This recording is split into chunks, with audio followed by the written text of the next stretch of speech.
1 minute 1 sentence program တွေပြောကြိုးဆိုပါရစေကျွန်တော်ခွင့်ထားလိုက်ဖြစ်ပါတယ်ကျွန်တော်တို့ပြောနေတဲ့ဒေါ်ကြီးဝိထုတွေအကြောင်းကလည်းမပြီးသေးလို့ဒါကျွန်တော်တို့เนาะတတိယအကြိမ်ရောက်ဆက်ပြီးပြောမှာဖြစ်ပါတယ်ဆိုတော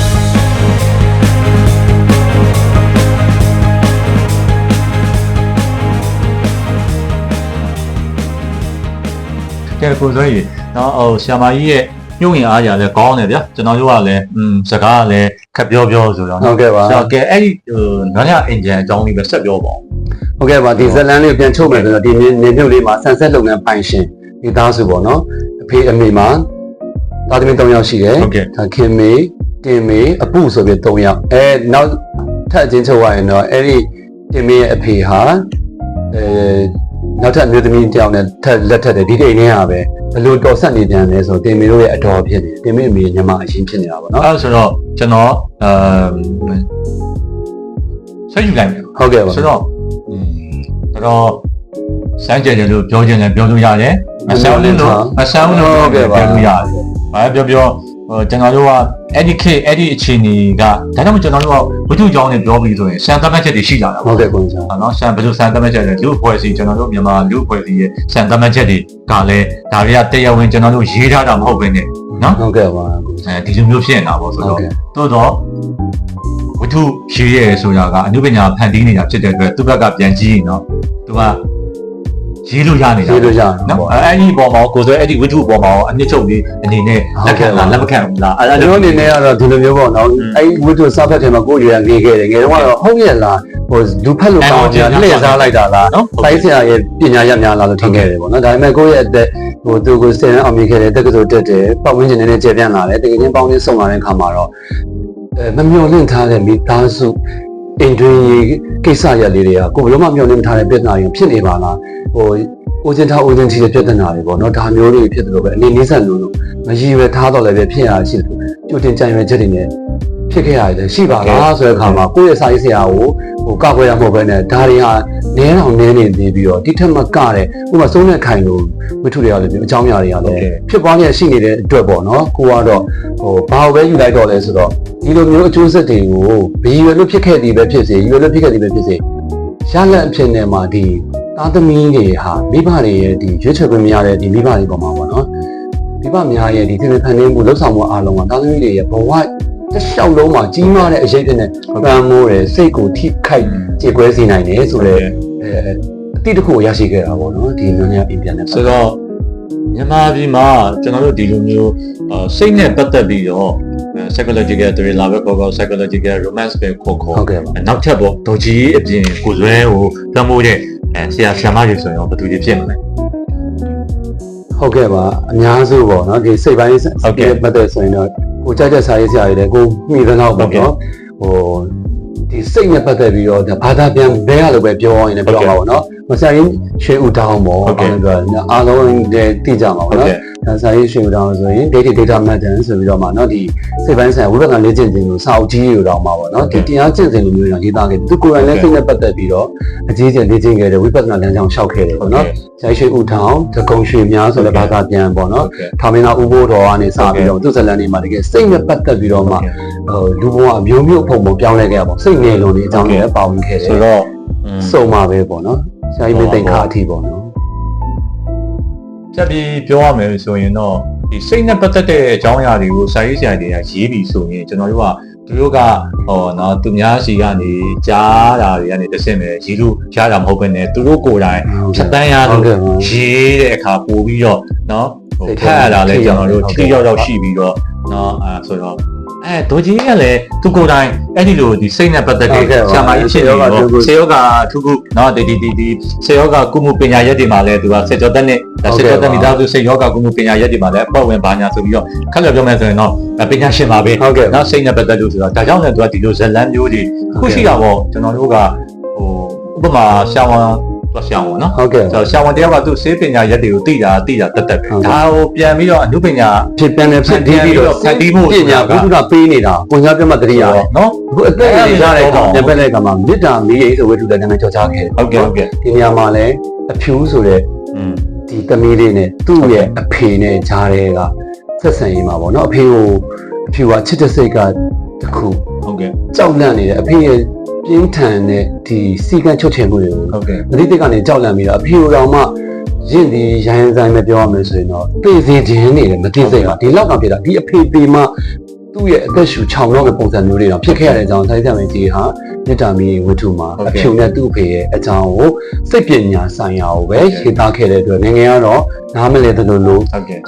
ရင်တီးသလိုလိုပဲအဖေသေးသေးချင်းနဲ့တမီရှိပါမလားဒီလောကကြီးမှာဟုတ်ပါမလားဆိုတော့ဒါပေမဲ့ तू ကစိတ်ယောဂရရှိလောက်တဲ့အထိအဖေရဲ့အချစ်လွန်မှုထိန်းချုပ်မှုတွေပြင်းထန်တဲ့အခါမှာစိုးကြိုးရနိုင်တယ်နော်လို့စကားလုံးတွေနဲ့ဒီလိုဖြစ်မယ်လို့မပြောဘဲနဲ့မေတ္တာမီဝတ္ထုမှာဆိုင်းဆံမကြီးဟာပေးခဲ့တယ်ပေါ့နော်ဒါပြည့်တဲ့ကမင်းနဲ့ဖတ်ခဲ့ရတယ်ပေါ့ဟုတ်ကဲ့ ဆိုတော့ဆာမကြီးရဲ့နော်ဒီစာအရေးသားတွေကတော့ကျွန်တော်တို့ ဟုတ်ကဲ့ မှတ်သားကြတယ်ပါ ဟုတ်ကဲ့ အဲ့လိုပဲပြောအောင်ပါ စိတ်လှုပ်ရှားစွာနဲ့မှတ်သားခဲ့ရတာပေါ့နော် မှတ်သား စိတ်ထိခိုက်ခဲ့ရတယ်ပါခဲ့ ဆို တာ တော့တကယ်ကိုစိတ်ထဲမှာပြင်းပြင်းပြပြဖြစ်ပြီးတော့သူ့ဘာသာပြန်နေကြတော့ဘယ်လိုနားလည်လက်ခံလဲ ဘာသာပြန်နေတော့ကိုကလည်းအင်္ဂလိပ်စာရမ်းမကောင်းတဲ့ခါကျတော့ဘုသူဒရရုံများအဲ့လိုမျိုးပါနော်သူ့ရဲ့ဒီဖတ်ခဲ့ရတဲ့အိမာနာပေါ့ဒီထဲမှာမှတ်မိနေရတော့နောက်ပြီးတော့မှတောတောင်ရင်းပြီးအစားရှိတဲ့ဖတ်ခဲ့ရတယ်ဒီလိုမျိုးပေါ့နော်သူနှစ်သက်တဲ့အကြောင်းအရာကိုဘာသာပြန်ရေးထားတာပေါ့နော် ကိုသွဲက ကျွန်တော်အနေနဲ့သာဆိုရင်တော့ကိုရှားပြောနေတာပြန်တိတ်ကောက်မယ်ဆိုရင်တော့ဆရာမကြီးရဲ့ဒီလှပပြည့်ဖြစ်တဲ့လျှို့ဝှက်မှုလေးတွေတစ်ချက်ချက်မှာဆွတ်ထားတဲ့စကပြေသားတွေပေါ့စကပြေပေါ့ဟုတ်ကဲ့ပါဒါတွေကဒီထဲမှာဆွဲပြီးတော့မှဒီထဲမှာအမှတ်တရပေါ့နော်အဲ့လိုလေးဆွဲခဲ့ရတယ် ဥပမာပေါ့နော်အဲ့ဒီကာလမှာ40နှောင်းပိုင်းနဲ့50ကျော်ပေါ့လေဒါအထင်ရှားဆုံးပြောတာပေါ့ ဟုတ်ကဲ့ ဆရာကြီးတကုံတာယာနဲ့ဆရာမကြီးဒေါ်ကြီးအေးတို့ရဲ့စကပြေတွေကကြပြာနွယ်သောစကပြေတွေပေါ့ ဟုတ်ကဲ့ နော်ကျန်တဲ့အဲ့လိုပြောလို့ကျန်တဲ့သူတို့နှစ်ယောက်ကပဲထူကောင်းနေတယ်လို့ပြောချင်တာ ပြောချင်တာမဟုတ်ဘူး ဒါ ဟုတ်ကဲ့ပါ ကျွန်တော်ပြောချင်တာသူတို့ကအဲ့ဒီလိုစကပြာနွယ်သောစကပြေပေါ့ ဟုတ်ကဲ့ ကျန်တဲ့ကျွန်တော်ကြိုက်တဲ့ဆရာကြီးဦးသိန်းဖေမြင့်တို့ဘာလို့လဲစကပြေမှာတကယ်ဆရာကြီးတွေပဲလေ ဟုတ်ကဲ့ သို့တော်ညာလဲ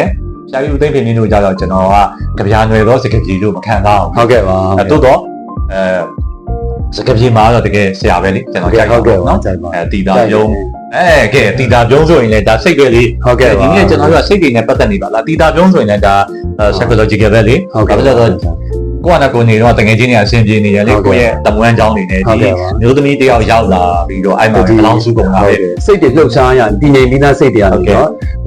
်ဒီလှုပ်ရှားကြောင်းခဲ့ရတဲ့ သဘောတဘာဝ သူ့လောကမှာဒါတွေပဲဖြစ်ပွားနေတာပေါ့နော်ဒါတွေနဲ့ပြန်ပြီးဆက်ပြောမယ်ဆိုရင်လည်းဒီဆိုင်ပြအမိုင်းကြီးရဲ့တကယ်ဒီလှဖောက်ရုံဒီမကပဲနဲ့အတွေးပစ်ခဲ့ပုံပေါ့နော်သူဟာတက်ကြောင်တွေဘဝမှာမိမိကိုမိထင်းချောင်းနိုင်တယ်သူစားအုပ်ဖတ်တယ်သူရုပ်ရှင်ကြည့်ပြီးတော့သူ့ရဲ့မိသားစုဘဝရဲ့စိတ်တန်ရတယ်သူကသူကုစားနေတာပေါ့နော်သူ့ကိုအတင်းအကျဉ်းညပဲနားလည်နေတဲ့သူကတယောက်ပဲရှိခဲ့ပြီးတော့ငါ့မှာနေစရာမရှိပါလားလို့ပြောတော့တကယ်ချင်းကနားမလည်နိုင်မင်းနဲ့သူကယူသွနေပါတင်မေနေရဲ့မှာဘာလို့နေရမရှိရမှာလဲသူ့ကိုအရန်ချစ်တယ်သူတို့ဒီဘော်ဒါဆရာရှိတယ်မိသားတရားပေးနိုင်တယ်ဆရာနေပြီးတော့တင်မေနေတရားလေးနှလုံးသွင်းမှာကကွယ်နေရင်လည်းအမုန်းတရားတွေကရန်ကြီးထွားနေပြီနေရမနေနိုင်တော့ဘူးဆိုတော့ဆရာလည်းဒီမှာဖျားမရှိခိုးရအောင်တင်မေဖျားမရှိခိုးရအောင်ကြာဘောဆိုပြီးသူခံစားချက်ကိုရဲရင်ဆောင် လှတယ်နော်လှရနော်ဒီဝက်ကြတာ ဟုတ်ကဲ့ပါ ဆိုတော့ကျွန်တော်တို့တွေကလည်းလူဖွဲ့စည်းမှာလည်းပတိလေးဒီလိုမျိုးတွေထည့်ပြောတော့မကောင်းဘူးတဲ့နော်ပြောချင်တာကျွန်တော်တို့ရဲ့အပြင်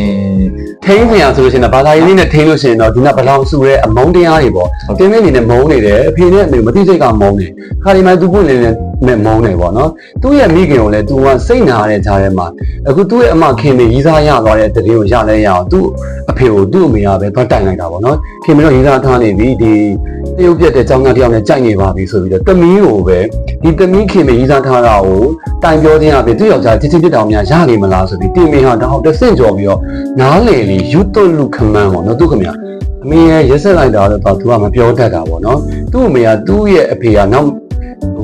်အိမ်တော်ထူသွားပြီသူ့ကိုချစ်ချင်းမိတာမရတော့ဒီသူ့ရဲ့အမေကနေပြီးတော့ဒီသမီးတွေရဲ့ဒီအတွင်း case ကိုမူတည်ပြီးတော့မှရိုးရိုးဖြစ်ကုန်ပြီဆိုပြီးတော့တရင်ပေးခြင်းတိုင်တော်ခြင်းအပြင်တယောက်တိုင်းမေတ္တာနဲ့ရလို့လားဆိုတော့အထူးသဖြင့်မေတ္တာငတ်တဲ့လူတွေရဲ့လွန်ဆွဲပွဲပြိုင်ပွဲဖြစ်ပြီးဒီထဲမှာတင်မင်းရဲ့မိခင်ကကြတော့သူ့အဖေရဲ့သူ့ယောက်ျားရဲ့မေတ္တာပြန်လို့ခြင်းတယ်တင်းမင်းနေနေကြတော့ဒီအဖေနဲ့အမေနဲ့ရဲ့မေတ္တာတရားကိုလိုချင်နေတာအဲ့ဒီဟာတွေကအဆက်ဟက်လုံးဝမတည့်ပဲနဲ့သူဟာလုံးဝဥပိ္ပခာပြုခြင်းကိုခံလိုက်ရတဲ့တီးတန့်နေနေပြီးမှဖြစ်ခဲ့ရတာပေါ့နော်ဒီနေရာမှာသူဘာဖြစ်သွားလဲရုပ်ရှင်ကြည့်နေတယ်ချစ်သူတရားကောက်ရသွားပြန်အောင်ရှားတယ်သူမရည်ရထားပဲနဲ့ ကျွန်တော်တို့ကဘယ်လိုပြောအောင်လဲဆိုတော့ဒီလိုဇလန်းမျိုးတွေကရုပ်ရှင်စံတယ်လို့ ဟုတ်ကဲ့ပါ ပြရအချင်းထင်ရပေမဲ့တ တကယ်ကျွန်တော်တို့အပြင်မှာကြုံတွေ့နေရတဲ့ဖြစ်ရမှန်တွေကရုပ်ရှင်တွေတောင်စမ်းကြည့်နေပါလား ဟုတ်ကဲ့ပါ နော်ဒီစိတ်ကမတည်ငြိမ်မှုပေါ့နော်ကိုယ့်ကိုနားလဲနိုင်မဲ့သူကိုရှာရင်နဲ့ကိုကတေလီချဖို့ဖြစ်ရတယ်လို့မျိုးပေါ့မိမပြက်ကလေးဖြစ်ရတယ်လို့မျိုးပေါ့တကယ်တော့လူတူတယောက်ရဲ့စိတ်ခံစားချက်ကိုကျွန်တော်တို့နားမလည်ဘူးဆိုတော့ရင်ထဲစိတ်ဓာတ်ရာကြောင့်ပေါ့နော်သူ့ရဲ့ဘဝမှာသူမေတ္တာတရားလိုက်ရှာရင်တကယ်ခရင်ခရင်ပြစ်ခဲ့ရပြီးတော့ရုပ်ရှင်မှာသူ့ကိုအမြဲလိုက်ကြည့်နေတဲ့ဒီကိုကျော်ဆိုတဲ့သူနဲ့လက်ထပ်ဖြစ်မဲ့ချစ်သူကိုတွေ့ခဲ့တယ်ပေါ့နော်ဒီညမှာစာရေးဆရာမရဲ့တွေးရှင်းတန်ပုံသူကြည့်ပြီးတော့အချို့သောသူတို့ဒီတင်းမင်းတင်းမှာပြတ်သားတဲ့ပြင်းထားကြောင့်ရှင်းကပ်ဖို့ရမှာစိုးရင်စားလေးဆိုတင်းမင်းကဒီကိုတိတ်ခါကိုလည်းထိန်းထားတယ်ငါဟာတက္ကသိုလ်ကျောင်းကြီးကဒီကောင်းဖခင်သားသမီးဆိုပြီးတော့ထိန်းထားတယ်ဒေတာမျိုးတွေနော်ကဲဟိုတိမိမိနဲ့ ဟုတ်ကဲ့ပါဘယ်လိုထင်လဲကျွန်တော်တို့ဒီဝိထုတွေရဲ့ကာလရွေလျားပုံအကြောင်းခေါ်မလားဒီနောက်ပိုင်းကျွန်တော်တို့ဒီ80ကျော်လောက်အထိကျွန်တော်တို့ဖတ်ရတာပေါ့လေ ဟုတ်ကဲ့ကလေးဘဝမှာပေါ့အဲဒါတော့နောက်ဆက်ကျော်တဲ့ဘဝမှာပေါ့လေဆက်ကျော်တဲ့ဘဝမှာအရင်ကစာအုပ်တွေကိုပြန်ဖတ်တဲ့အခါမှာနော်ကျူးပေါ့လေအဲ့လိုမျိုးဖတ်ရတယ်ဆိုတော့ထိမိရှိသေးတယ်ပေါ့နောက်ပိုင်းဖြည်းဖြည်းချင်းကျွန်တော်တို့စိတ်ခံစားမှုတွေကနော်ဘယ်လိုဖြစ်လာလဲတော့မသိဘူးအဲ့လိုပိုင်နိုင်နေကျွန်တော်တို့တိတ်ပြီးတော့မတွေးရတော့ဘဲနဲ့ပေါ်လန်ကျဲလာတယ်အရေးသားလို့ပေါ့လေဟိုတပုတ်မှာတော့ပြောစမပြလောက်နည်းနည်းကောင်းတယ်နောက်တစ်ပုတ်အလေလက်ကောင်နောက်တစ်ပုတ်ကျရင်လုံးဝဟိုလွတ်သွားတာမျိုးတွေလည်းဖြစ်ခဲ့ရတယ်ပေါ့နော်အားဆိုင်မှုပဲကွာလို့လားတို့ဒီမောအဲ့လိုပေါ့ဟိုအနေထားမျိုးစုံကြောင့်ပဲလာတော့မသိဘူးပေါ့နော်ဒီစကားပြေရေးသားနဲ့ပတ်သက်ပြီးတော့ဟို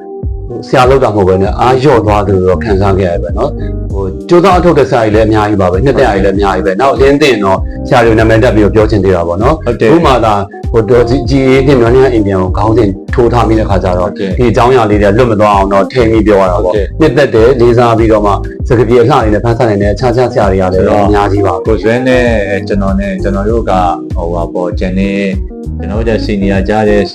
ရာမတွေပဲဖြစ်ဖြစ်ကိုနောက်မှရေးတဲ့ဆရာမတွေပဲဖြစ်ဖြစ်သူတို့ပုံမှာကျွန်တော်တို့ကဆရာလုပ်တဲ့ပုံစံမျိုးနဲ့မဖြစ်စေချင်ပါဘူးမဖြစ်စေချင်ပါဘူးလည်းဘယ်တော့မှလည်းဒါမလုပ်မှာမဟုတ်ဘူးသို့တော်ညာလည်းကျွန်တော်တို့ကလည်းကိုဖတ်ထားတဲ့ဟာလေးတွေပြန်ပြောတဲ့အခါမှာအားမလိုအားမရဖြစ်တာရှိတာပေါ့ဒါပေမဲ့ဒေါ်ကြီးအေးရဲ့ဝတ္ထုတွေကိုကျွန်တော်တို့အနှစ်ချုပ်လိုက်မယ်ဆိုရင်ဘာပဲပြောသူ့ရဲ့စေတနာကိုအထင်သာတွေ့ရတယ်သူကစိတ်နဲ့ပတ်သက်ပြီးတော့ပြဿနာတွေကိုတကယ်ကိုအနုပညာမြောက်စွာဟုတ်ကဲ့ပါခေါ်ထုတ်ခဲ့တယ်လို့ကျွန်တော်တို့ပြောလို့ရတယ်အရေးသားနဲ့တင်ဆက်ခဲ့တာလို့ပြောလို့ရတယ်။တောင်းကြီးရဲ့တကယ်ကိုမဖြစ်မနေကျွန်တော်တို့မြန်မာစာပေတမိုင်းကြောင်းမှာဒေါ်ကြီးရဲ့ဝိထုတွေကိုဖတ်ရမယ်လို့ကျွန်တော်ပြောချင်တယ်။ကဲကိုယ်တည်းလည်းပြောပါအောင်ဗျာ။ဟုတ်ကဲ့ပါကျွန်တော်တို့ဒီလိုမျိုးပေါ့အကြောင်းအရာလေးနဲ့ပတ်သက်ပြီးတော့ဒီရုပ်ရှင်လေးလိုမျိုးကိုခန်းစားနေရတာပေါ့နော်။သူ့ဘဝလေးနဲ့ပတ်သက်ပြီးတော့နောက်ဆုံးမှာတော့သူဟာအိမ်ကိုတစ်ခေါက်ပြန်တယ်ယောဂလည်းရမ်းသေးလာပြီ။သောက်ဆုသေးပါယောဂဝေဒနာရှင်တင်ပြီပေါ့နော်ဒီတင်ပြီပြန်လာခဲ့တဲ့အခါမှာထုံးစံတိုင်းပဲအေးဆက်တဲ့ကြိုးစုံမှုတွေပဲရရှိခဲ့တယ်အမေကလည်းအလုပ်ပဲလုပ်တယ်အဖေကလည်းနောက်မိသားစုမှာရတယ်သမီးလေးကိုပဲချစ်တဲ့အခါမှာတင်မင်းဘဝမှာဘာမှအတွေ့အကြုံမရှိခဲ့ဘူးဆရာရဲ့သူ့ရဲ့ဘောဓာမှာတူနေခဲ့ရတယ်သူနှွေးထွေးမြတ်တာပေးတဲ့ဆရာနဲ့မြတ်တာနဲ့လည်းသူဝေးအောင်လာခဲ့ရပြီအရွယ်ကြောင့်ပေါ့ကျွန်တော်ဖြတ်လိုက်မယ်ဒေါ်ကြီးအေးနဲ့ပတ်သက်ပြီးတော့တချောင်းနဲ့ပဲပြောမယ်ဆိုရင်ကိုယ်ကဘာပြောချင်ဒေါ်ကြီးအေးရဲ့ဝိထုတွေနဲ့သူ့ရဲ့အနုပညာနဲ့ပတ်သက်ပြီးတော့တချောင်းနဲ့ပဲဇောင်းနဲ့ပဲဆိုရင်တော့ပြောဖို့တော့မှခက်သွားတယ်ပေါ့နော်ဟိုနောက်ဆုံးကိုရင်ထဲမှာဘာလေးပဲဆက်ပြောနေလို့ဆိုတော့နားလိုက်အရင်အဆုံးတက်နေတယ်ပဲအဆုံးတက်လိုက်ချင်တာတော့ပေါ့နော်နောက်ဆုံးမှာလူတယောက်ရဲ့ဘဝဟာတရားသဘောဆောင်တာတော့မဟုတ်ဘူးပေါ့နော်နောက်ဆုံးမှာလူတွေကဟိုဝေးလာတဲ့ဟိုဘဝကိုပညာသင်တယ်နောက်ဆုံးမှာအိမ်အောင်ကြနောက်ဆုံးမှာတော့အသေးဆုံးချင်းနဲ့ပဲဆုံးတက်ရတယ်ဆိုတာဟိုဒါတရားသဘောဆန်နေမယ်ဒီနားလိုက်အရင်ဝတ္ထုမှာနောက်ဆုံးမှာတင်မင်းဟာမိသားစုရဲ့နှွေးထွေးမှုမြတ်တာချစ်သူရဲ့ချစ်ချင်းမြတ်တာကိုရှာရင်းနဲ့ဘာမှမရခဲ့ပဲနဲ့နောက်ဆုံးမှာတော့ကွယ်ပြောက်သွားဒီကုန်းချုပ်သွားရပုံသူ့လူချင်းဆုံးရွေးထည့်တဲ့အိမ်လေးကိုသူပြန်လာခဲ့တယ်ပေါ့နော်နောက်ဆုံးမှာသူကအိမ်ကိုတွေ့ခဲ့ပြီအိမ်ကိုအလိုလိုသိနေတယ်မျက်စိမဖွင့်တော့လည်းပဲအိမ်ကိုရောက်ပြီအိမ်ကိုရောက်တဲ့ခါမှာသူကတကားခောက်တဲ့ခါမှာတယောက်တော့သူကတော့လက်ကမ်းကြိုဆိုတယ်တဲ့ဒါပေမဲ့ပါပဲနောက်ဆုံးမှာတင်မေကိုကြိုဆိုသည့်လက်အစုံအဖြစ်အေးဆက်လှပါကလားဆိုပြီးတော့မှဇလန်းကိုသိမ်းခဲ့ပါတယ်နော်ဒါပြည့်သက်စဉ်းစားလို့ရသွားပါပြီဒေါ်ကြီးရေးကအင်မတန်ထူးချွန်ဆမြတ်တဲ့ဆရာမကြီးဖြစ်တယ်သူရဲ့ဇလန်းတွေကနော်နိုင်ငံခြားအနောက်တိုင်းဆန်တယ်လို့ဘယ်လိုပဲပြောသူရဲ့ philosophy ကတော့ကိုယ်စွဲပြောတဲ့အတိုင်းပါပဲအားလုံးကိုကျေးဇူးတင်ပါတယ်ကျွန်တော်တို့ပြန်ဆောင်ကြပါဦးကျေးဇူးများတင်ပါတယ်